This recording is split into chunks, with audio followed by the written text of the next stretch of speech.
दोस्तों, दुनिया इस वक्त एक बेहद खतरनाक मोड़ पर खड़ी है।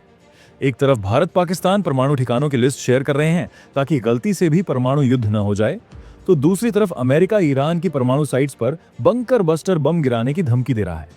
ट्रंप हमास और ईरान को खुली चुनौती दे रहे हैं। रूस यूक्रेन युद्ध खत्म होने के करीब है, लेकिन अभी भी अटका हुआ है। इजरायल के पीएम नेतन्याहू की कुर्सी डगमगा रही है और चीन अमेरिका के बीच भारत को लेकर नई जंग शुरू हो गई है। सवाल यह है, क्या दुनिया शांति की ओर बढ़ रही है या एक बड़े युद्ध की तरफ? आज की वीडियो में है दुनिया भर की 10 सबसे बड़ी और अहम खबरें।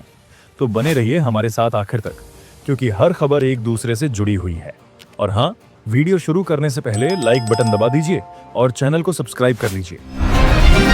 दोस्तों, 2026 की शुरुआत में भारत और पाकिस्तान ने एक दूसरे के यहाँ बंद कैदियों और मछुआरों की जानकारी दी। दरअसल भारत की जेलों में 391 पाकिस्तानी कैदी हैं और 33 मछुआरे बंद हैं।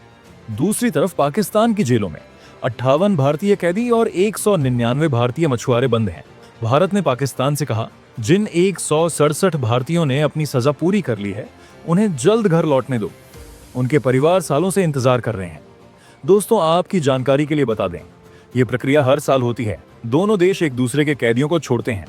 सीमा पर तनाव हो, राजनीतिक रिश्ते खराब हों, लेकिन यह छोटा सा मानवीय सहयोग जारी रहता है। सच्चाई ये है, सरहदों के दोनों तरफ सिर्फ इंसान रहते हैं जो घर लौटना चाहते हैं। भारत और पाकिस्तान ने अपने परमाणु ठिकानों न्यूक्लियर साइट्स की लिस्ट एक दूसरे को दी। ये बात सुनकर कुछ लोग हैरान हैं। आपकी जानकारी के लिए बता दें, ये कोई नई खबर नहीं, बल्कि ये एक 1988 के एक समझौते के तहत होता है।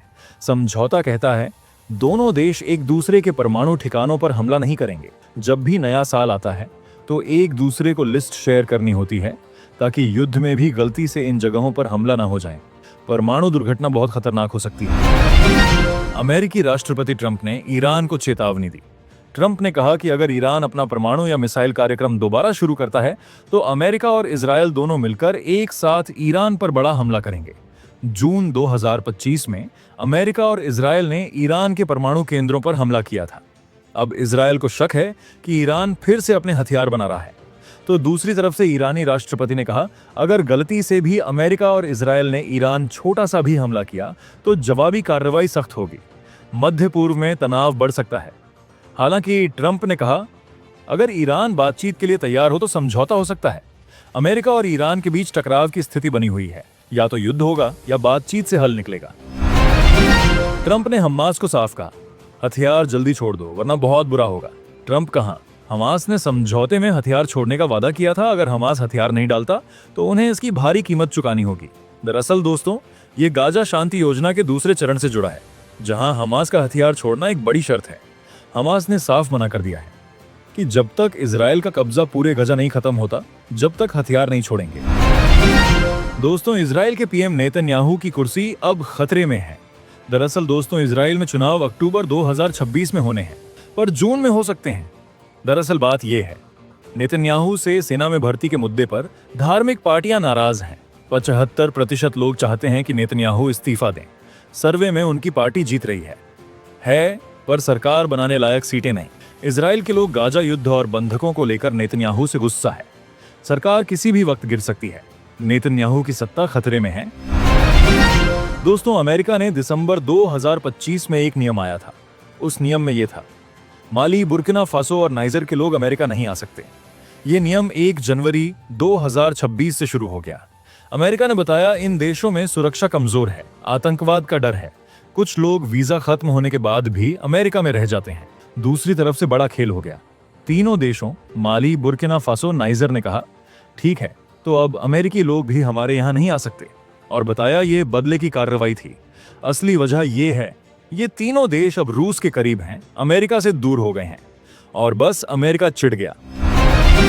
जर्मनी के प्रधानमंत्री फ्रेडरिक मर्ज ने कहा कि यूरोप के देशों को एकजुट होकर रूस के खतरे का सामना करना चाहिए, और उन्होंने कहा, अमेरिका अब हमारी ज्यादा मदद नहीं करेगा, इसलिए हम यूरोपीय देशों को मिलकर अपनी रक्षा खुद करनी होगी, वरना रूस का खतरा बढ़ता जाएगा।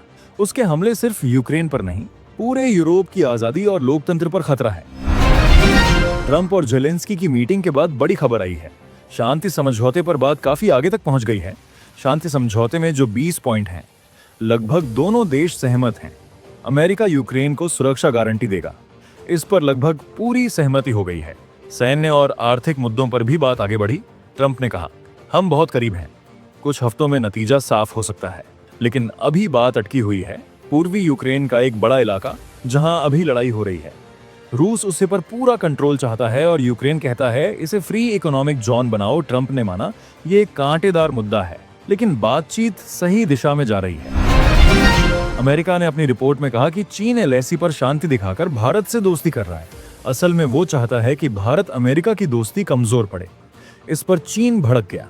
उनके विदेश मंत्रालय ने साफ कहा, अमेरिका हमारी नीतियों को गलत दिखा रहा है और दोनों देशों के बीच लड़ाई 100% है, करवाने की कोशिश कर रहा है। चीन का कहना है, भारत के साथ हमारे रिश्ते लंबे समय के लिए हैं, ये हमारा और भारत का मामला है, अमेरिका बीच में क्यों बोल रहा है। ये बात तब हुई जब भारत चीन बॉर्डर पर हालात सुधर रहे हैं और दोनों देशों की सेनाएं पीछे हट रही हैं। अब देखते हैं आगे क्या होता है। ट्रंप प्रशासन ने ईरान की परमाणु साइट्स फोर्डो, नतांज, मोन्स पर बड़े बंकर बस्टर बमों से हमले की धमकी दी। मकसद साफ है, ईरान का न्यूक्लियर प्रोग्राम रोकना। ट्रंप ने सीधे चेतावनी दी, अमेरिकी सैनिकों या हमारे हितों पर हमला मत करना। साथ ही अपने सैनिकों की सुरक्षा के लिए प्रार्थना की बात भी कही। इस पर ईरान आग बबूला हो गया। ईरानी विदेश मंत्री और सेना के अधिकारियों ने खुली चुनौती दी, किसी भी अमेरिकी हमले का भारी जवाब देंगे।